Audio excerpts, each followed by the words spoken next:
All right, good morning, world. Right, it's Thursday, and man, it's going to be a good one.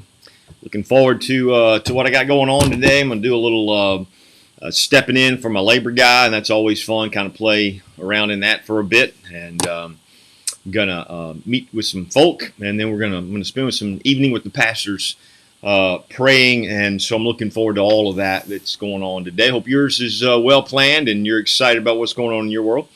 And right now, man, let's just jump into some truth, right? That's what we came for. So we are in Luke chapter 5, and things are getting quite messy in some sense, kind of hostile, I guess, if you will. So here's what's taking place. Jesus is he's just added to his disciples Matthew, tax collector, dredge of society according to the Jews. He's a traitor. He's put himself in alignment with Rome, which Jews are categorically against. He is about stealing from them through taxes. He is hangs out with nothing but the same ilk as him, and so there's great frustration among the Jews about that. And so Jesus, having just finished healing a leper and teaching, and then the paralytic that walked out of there. The Pharisees are seeing things that are disturbing because it's change, right? I mean, it's just change. They've not seen. They don't know what to do. Here's this guy that commands the demons, and they come out of people, and they've heard that, and so that's kind of reeling in their head. They just saw a leper running around that they knew had that. I mean, obviously the whole town knows those things, and yet here he is, healed and running around saying Jesus did it. And then you've got a man who you knew was paralyzed now walking around.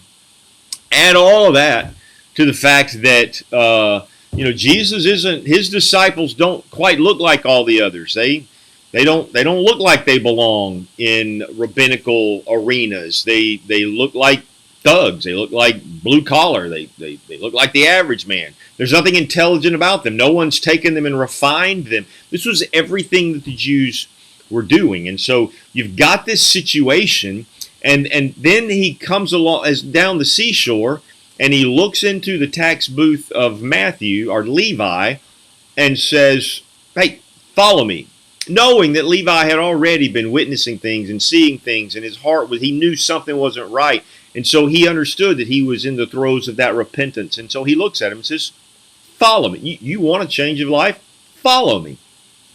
He does throw it so. Then he throws a huge party, Matthew does, because he wants all of his friends to meet Messiah. This is not like all the other rabbis. This isn't like all the religious people who spit at me and throw things at me and all of that. This guy's done nothing but show me love, and it is transforming my life. So what's he doing? Exactly what you would do when you find a new product that you love. You tell everybody about it, right? And so he's telling everybody. And so now in his home, he's got a bunch of other tax collectors. Why? Because misery loves company, and they were outcasts in a sense, and so they all had that in common, and so they're there. And then it says sinners. That would be people who aren't good enough for the Jewish kind of a deal, whether they were Gentile or whether they were just marginal Jews in the sense of the rituals and whatever's going on there. And then you had Jesus and his disciples, and so the Pharisees are peering in, and they're seeing all of that, right? And so they've already interrupted him. The disciples they brought as the disciples, I guess, were coming and going out of the house or whatever. They're like, "Hey, what's going on here? Jesus, your guy's like he's hanging out with all these disgusting people, right?" And so Jesus then enters into that conversation with them and says, they say, "Man, why are you eating and drinking with these folk? What are you doing here at this party? This is not the way a rabbi. If you want to be one of us, you're going to have to up your game. You're going to have to start. We need a little more tradition out of you. We need you to start behaving. We need you to distance yourself and separate. You can't be hanging out with the riffraff. We need you to come over here, and we need you to participate in all the games that we play, all of our little reindeer games. You got to do that. This is what you're doing. And he's not. And so Jesus says to them, listen, God didn't call me to everybody who thinks they're good enough to get into the kingdom. God didn't call me to all those who've got it all figured out and they're running through their little legalistic hoops and they have their traditions and it's keeping the riffraff at bay and it's causing you to feel better about yourself. He said, I didn't come for that.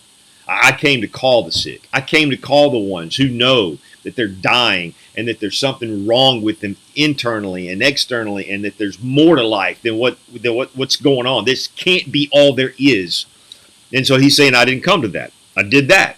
And now we're in the new section. And they said to him, so it's the same conversation. We just ended it yesterday, time-wise. And they said to him, the disciples of John, hey, they often fast and they pray. The disciples of us and the rest of the Pharisees, they do the same. We fast, we pray. This is what we do. We go stand we fast and we throw sackcloth and ashes on ourselves, and we want people to know that we're serious about this Messiah coming. And so it's interesting, right? They're having this conversation, and what's going on in their head is the very thing that they're seeing right before them, but their eyes are blinded. And so like, hey, we're looking for the Messiah. We should be fasting. We should be praying. You should. Come on, you're looking for the Messiah too, so let's get after it. This is what's going on. Now they know that he said he's the Messiah, but they kind of bypass that stuff. And so what's happening is they're saying, hey, keep with our rituals. We need you to fast daily, twice a week. Now, here's the skinny. Nowhere in the scriptures are we told to fast at all, really. We see fasting through there. We see in Nineveh that they fasted. We see that Daniel fasted from meat. There was the Day of Atonement in which people did fast. That was the only fast required in all of the law of Moses that there was to do. But they've improved that, the Pharisees have. And so the Pharisees have improved on the law of God, which is meant not to keep, but to demonstrate that we cannot keep it. And so then what happens is they've added these traditions to make themselves feel a little bit better. So we're going to fast more, right? And so they fast. And so they go out and everybody knows it. Why? Because they do this for show. And then they stand in the street corners and they pray and they beat their breasts like, look at us. And they believe that that is what really merits God's favor. It's not too different than the people who worship Baal cutting themselves, right? Hey, look at us, right? We need you to help here, right? If you remember the story from the Old Testament with Elijah and the prophets. And so we come here and it said they're saying, hey, what's going on? You guys, y'all aren't playing the games. Your friends, you pick some dregs of society and you're not even teaching them how to fast and pray. And so this was kind of their conversation. And so it's driving them crazy that he's not playing their games. That's why they always nip at his heel about doing something on the Sabbath, because that's a holy thing for them. But again, they've added traditions to it. The scriptures don't say that you can only travel so far from your home on the Sabbath or whatever. That was their deal. And so they skirt around it. Now, it's lecture time. They're going to give Jesus a lecture, and that's what's going on. And so they're going, hey, look, you don't fast. You don't throw sackcloth and ashes around. You don't pray. And Jesus says, let me tell you a story. And so now it's story time, right? They've had their lecture. You guys, man, you need to up your game. You bunch of dreg society in here partying and carousing with all the people that you shouldn't carouse with, and you're doing all those things. You're not spending time fasting. You're not spending time praying. Now, Jesus, you're going to read through this. If you be careful, will realize he never mentions prayer, because that is something that he has taught his disciples, and that is something that they will do no matter the season. They will do that, and so. We come to verse 34, and he says, listen, and they said to him, you cannot make the attendants of the groom fast while the groom is with them.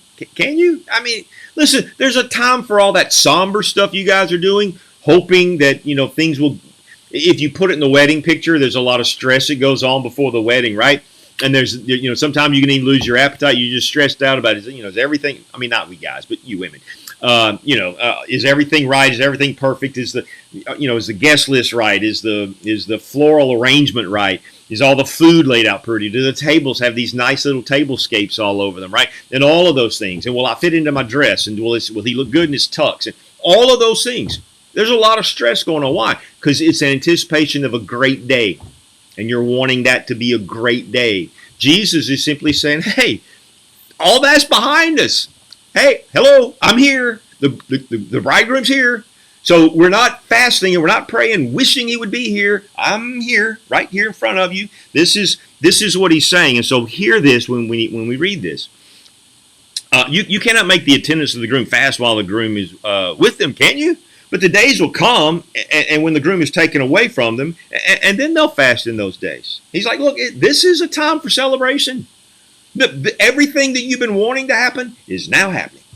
The Messiah has come, the King of Kings, and he's coming, and I'm here, and this is what's going on, and so we're celebrating. And I want those who don't know me, but who know there's something wrong, to know that I'm the guy that can fix it. That the God of creation has taken on human form, and that you have what you need. That's why he healed the leper. That's why the lame walk. That's why the demons flee. All of those things. Why? Because the groom is here. And so what are we doing? We're going to celebrate. That's his point. And then now he begins to tell them this, that the time will come when there will be soberness, right? That's a statement. When he says this in verse 35, but the days will come and when the groom is taken away, then they will fast in those days. That's exactly what happened. Do you remember what happened when Jesus was crucified? You think there was a feast going on? No. They were all sad and broken, and they're moping around trying to figure out what was going on. The two disciples on the road to Emmaus, we kind of thought he was the one, but he's not. Now they've turned into Eeyore. The party's gone, and here they are. And Peter's just like sleeping and in bed, and like, I don't know what's going on. They decide, hey, let's just go fishing. We don't know, right? Until he returned, and then what happened? It was feasting. What were they doing before that? All of this fasting. But what happened when he came alive? What did they do? Suddenly they're eating, right? They're eating fish as he walks through the walls and tells Thomas, hey man, touch my hands. And they're eating Jesus has breakfast when they're fishing. When he has the conversation with Peter about, hey, I need you to feed my sheep, right? And so this is what's going on. And this is the picture of what he's saying.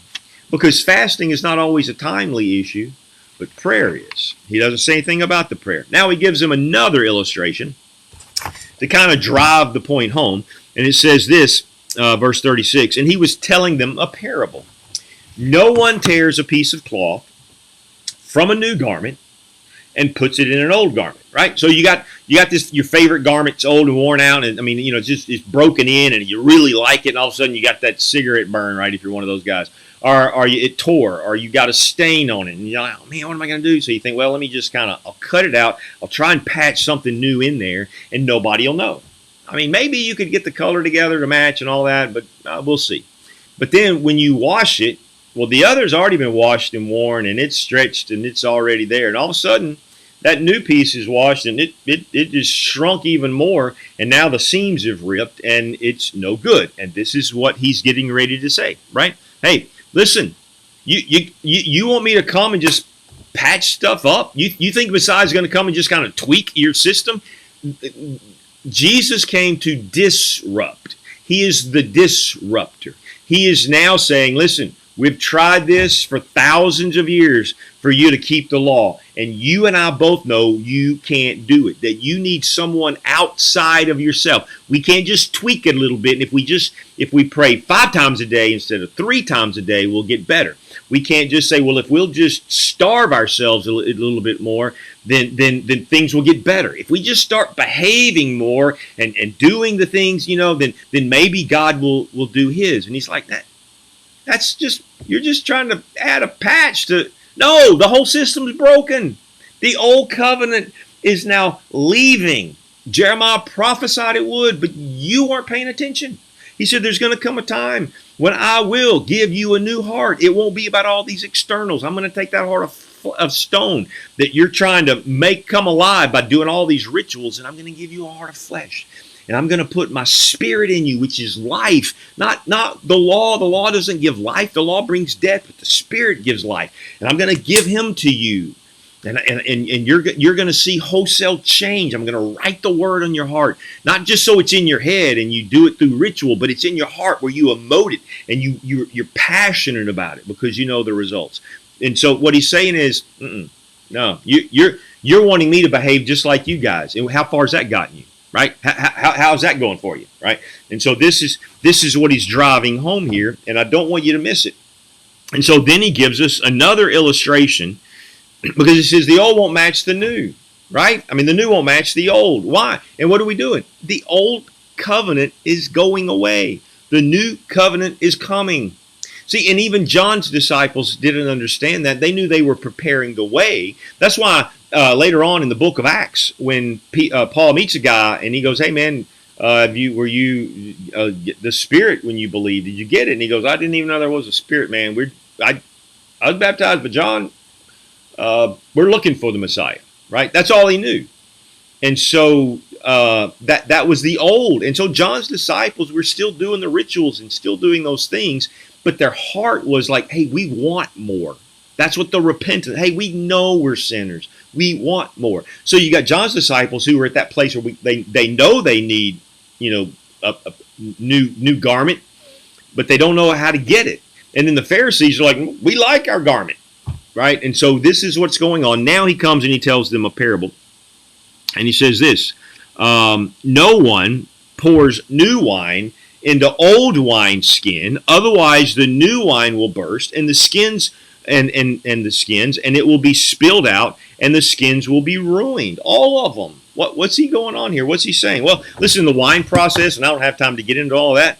What you would do is you would take the wine, you would take the skin of a goat or whatever, and you would just get that belly area and you would sew it up. Where the neck was, was a hole and opening, kind of made a huge wineskin sack. You would fill that with fresh wine. Well, because that skin was still kind of supple from not having dried out in the sun and all of those things, it would stretch just like you do when you eat a lot of food, right? And so you get some, gassy food and your stomach bloats, but it kind of settles back down and it does that. Well, that's when you put that wine in there and it begins to ferment and the gases come in there and the sediment goes to the bottom, it starts stretching. Well, then you would pour that into another wineskin without all the sedimentation and all of that, and it would still ferment for a season, and so that would stretch. What happens then, though, if you were to take one of those and you drunk it, and now you've got this old wineskin, well, it's already been stretched to the point. It already did that. It's gone through that process of elasticity, and so it's stretched to the point. It's kind of brittle now. There's no more stretching. That's about it.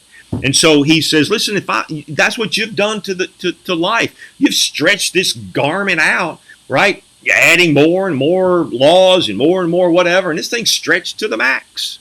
I'm going to put something new in that thing, and it's going to grow beyond your ability to comprehend, and it's just going to bust that system. So your system is broken. This is what he's telling the Pharisees. Your system is broken. You're keeping the external law. I'm wanting to put it on the inside of you. You're trying to do this thing in the flesh. I'm going to give you my spirit. What I'm doing, your old ways can't contain. Does this make sense to you? This is what he's saying.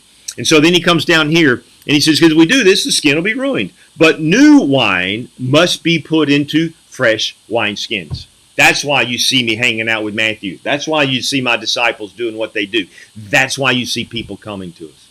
And then he leaves them with this little caveat. Verse 39, kind of sobering, really. And no one, after drinking old wine, wants new. The old is fine. See, it goes back to when he said, hey, you don't think you're sick. You don't think you need a doctor. So you're not looking for some new way of doing anything. You feel like you don't think you need to make changes. You don't need to quit smoking or quit drinking or quit eating so much or bring your sugar intake down, right? You do that if you know you're sick and someone says, hey, there's a new way. You do it. But hey, if everything's working fine, what's going on? We're cool. What's he telling the Pharisees? Listen, you don't think you need a new system. You like drinking that old stuff. That's why I'm not bothering y'all. I didn't come for you guys. I came for the lost. And so it's a powerful deal, right? And so this is his message. This message for you and me too. Lord bless you. Wish we had more time to talk about it. Man, this lights my fire. And but hey, I'll see you Monday, and we'll open up the book again and move to chapter 6. Lord bless you.